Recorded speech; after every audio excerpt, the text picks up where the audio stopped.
Hello everybody. We are studying gymnosperms and let's recapitulate what we have studied so far.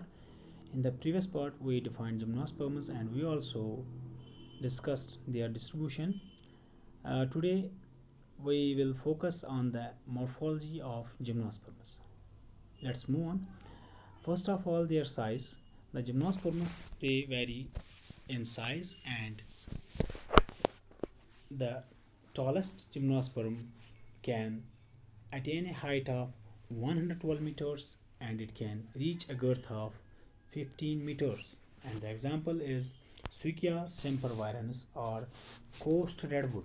Okay, and these plants are perhaps the largest and tallest plants on planet Earth. And the smallest gymnosperm is a cycad, which is named as Zamia pygmea. It's the smallest gymnosperm and it attains a length of only 4 or 5 centimeters. Now, the morphology, okay? Now, their morphology. And in gymnosperms, the plant body is distinguished into well developed roots, stems, and leaves. First of all, let's move on to roots. The roots of gymnosperms are well developed, and this root system is a tap root system. It means they have a well developed tap root system, and tap root system means when the root develops from the embryonic radicle. Okay, and in some gymnosperms it has been found that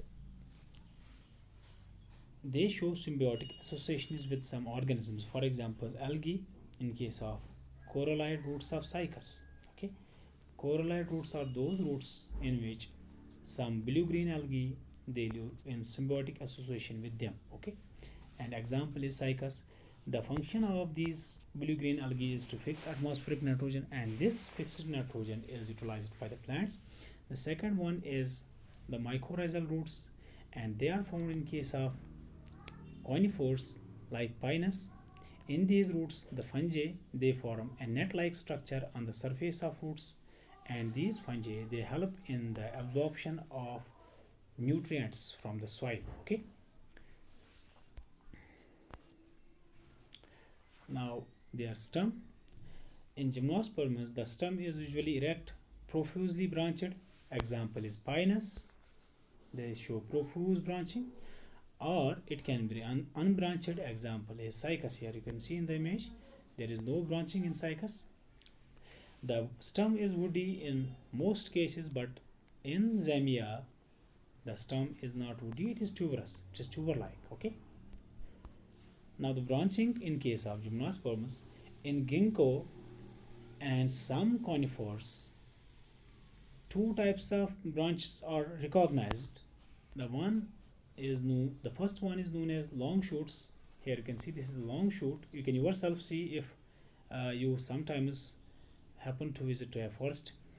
You can see in case of pinus you have long shoots, and these long shoots they bear dwarf shoots, and these dwarf shoots are actually a group of leaves, green leaves, which are needle-like, and these needle-like leaves are placed at the apex of these dwarf shoots. Okay, and this whole structure is known as spur.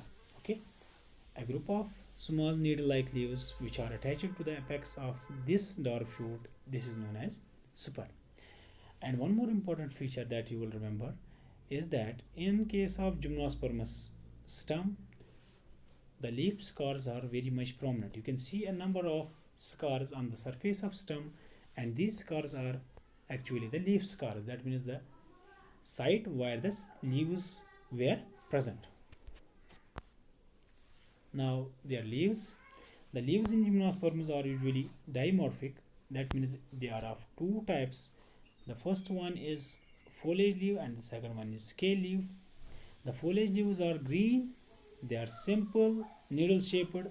Example is pinus. Here you can see simple needle shaped green leaves, or they can be pinnately compound. That means the leaf is broken down into small leaflets and you have a central rashes. Okay, example is cycas. And the second one is scale leaves. These are minute and deciduous leaves. These are non-green leaves and they are attached to the stem surface. And one more important point about gymnosperms is in ephedra you do not have the foliage leaves but you have only the scale leaves. Okay, now the arrangement of leaves. Generally, the gymnosperms show spiral arrangement of leaves on their stem. Spiral arrangement means, for example, this is the stem. One leaf is attached here, second one is attached on this side, third one is attached on this side, and fourth one is attached on this side. And it can be like this. They show spiral arrangement of leaves. While as in some cases, for example, cedrus, it is whorled. Here you can see this is the whorled arrangement of leaves. You have this small shoot and they show leaves which are arranged in whorls. Okay, and it is opposite and decussate in netum. In netum you have opposite and decussate arrangement of leaves. Opposite means you are having first pair of leaves here at the bottom and the second pair of leaves is attached at the top, and these two pairs of leaves are arranged at right angles to each other. This is all about the morphology of gymnosperms, and in the next class inshallah we shall study their anatomy.